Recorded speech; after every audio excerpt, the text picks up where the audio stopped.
रघु एक सामान्य युवक था। पढ़ाई पूरी करने के बाद उसे उम्मीद थी कि उसे कोई बढ़िया नौकरी मिल जाएगी, लेकिन किस्मत ने उसका साथ नहीं दिया। दिल्ली, मुंबई, जयपुर हर जगह इंटरव्यू देने गया, लेकिन कहीं से कोई जवाब नहीं आया। पैसे खत्म हो रहे थे, किराया देना मुश्किल हो गया, भूख से पेट मरोड़ उठने लगे थे। एक दिन थक हार कर वह एक पुरानी चाय की दुकान पर बैठा था। तभी उसकी नज़र एक अजीब विज्ञापन पर पड़ी। ज़रूरत है एक ईमानदार व्यक्ति की, रहने और खाने का इंतजाम है, संपर्क करें, हवेली नंबर 13, पुराना कोहरा गांव। विज्ञापन पीले कागज पर हाथों से लिखा हुआ था। रघु को ये अजीब जरूर लगा, लेकिन अब उसके पास विकल्प नहीं था। कोहरा गांव नाम की ही तरह हमेशा कोहरे से ढका रहता था। गांव के बाहर एक विशाल पुरानी हवेली खड़ी थी, ईंटें निकली हुई, खिड़कियां टूटी हुई, लेकिन फिर भी किसी अजीब आकर्षण से भरी हुई। रघु ने दरवाजे पर दस्तक दी। कुछ ही पलों में दरवाज़ा खुद ब खुद खुल गया। सामने एक लंबा सफ़ेद पोशाक में आदमी खड़ा था।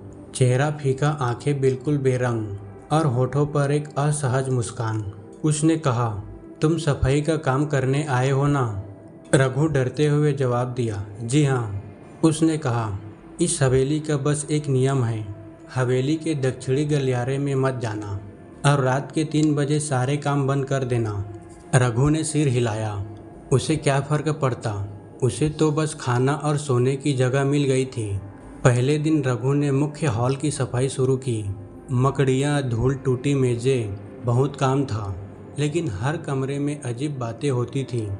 एक कमरा जहां झाड़ू चलाते ही जमीन से कहराने की आवाज़ें आती थी। एक आईना जिसमें रघु को अपना चेहरा नहीं दिखता था। दीवारों पर रह रह कर उभरते हुए काले हाथों के निशान। रात को उसने एक दरवाज़ा देखा जो हमेशा बंद रहता था, जिसे दक्षिणी गलियारा कहा जाता था। रघु के अंदर एक जिज्ञासा जागने लगी। तीसरे दिन जब वह बैठक की सफाई कर रहा था, एक अलमारी के पीछे कुछ अजीब लगा। उसने अलमारी हटाई। वहाँ ईंटों की दीवार पर एक पत्थर हिला हुआ था। जैसे ही रघु ने वह पत्थर खींचा, जमीन में कंपन हुआ और एक संकरा रास्ता खुल गया।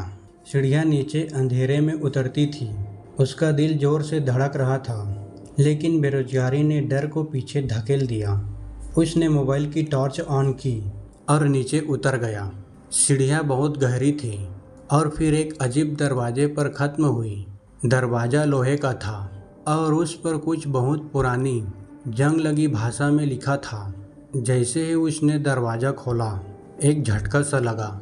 वो अब किसी और ही जगह था। नीली रोशनी से भरा जंगल, हवा में तैरते जीव और चारों ओर अजीब सन्नाटा।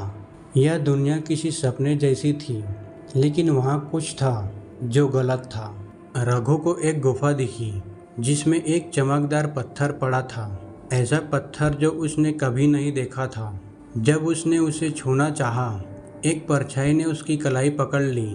किसी अदृश्य ताकत ने उससे कुछ देने की मांग की। रघु को लगा जैसे उसकी यादें खींची जा रही हो। वो पत्थर लेकर भागा, जैसे तैसे दरवाजे से होकर वापस आया। जब वो ऊपर आया तो उसका सिर दर्द कर रहा था, लेकिन जेब में चमकदार पत्थर था। अगले दिन उसने पत्थर को शहर के एक पुराने जौहरी को दिखाया। जौहरी ने देखते ही कहा, ये तो एलियन ओपल है, इसकी कीमत लाखों में है। रघु ने मुस्कुराते हुए उसे बेचा और पहली बार अपने हाथों में इतनी रकम देखी। वो अब रोज़ हवेली की सफाई करता और हर रात उस रास्ते से नीचे जाता।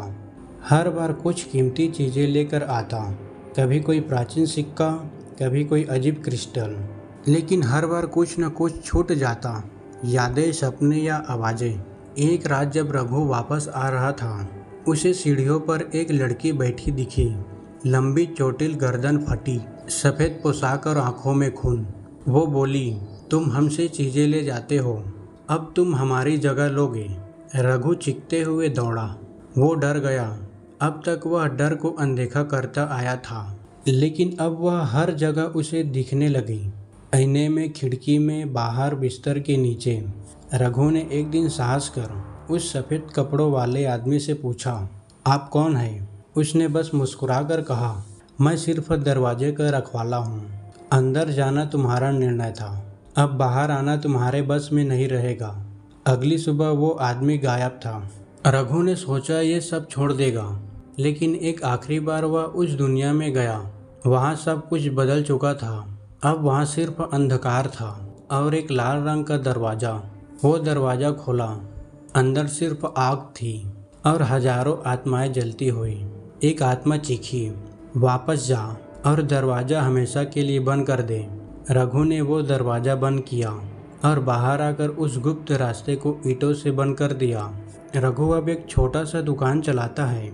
उसके पास पैसे हैं, घर है और शांति है। लेकिन हर रात 3 बजे वो दरवाज़ा उसकी यादों में खुद ब खुद खुल जाता है और वो लड़की फटी सफ़ेद पोशाक में खड़ी मिलती है और धीरे से कहती है, एक दिन फिर मिलेंगे। अगर ये कहानी इंटरेस्टिंग लग रही है तो एक बार चैनल चेक करके देख लीजिए। पसंद आए तो सब्सक्राइब जरूर करिएगा।